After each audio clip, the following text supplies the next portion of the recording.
আহলান সাহলান মাহে রমজান, লাইলাতুল কদরের রাত, রহমত নাজাত মাগফিরাত।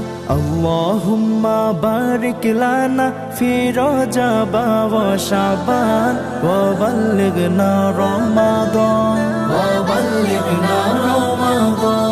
রমজানের প্রথম দশকে আল্লাহর রহমত নাজিল হয়, দ্বিতীয় দশে মহান আল্লাহ মাগফিরাতে মগ্ন হয়, গুনাহ মাফে মগ্ন হয়। রমজানের প্রথম দশকে আল্লাহর রহমত নাজিল হয়, দ্বিতীয় দশে মহান আল্লাহ মাগফিরাতে মগ্ন হয়, গুনাহ মাফে মগ্ন হয়। শেষ দশকে পাপী বান্দা, শেষ দশকে পাপী বান্দা, আযাব থেকে পায় না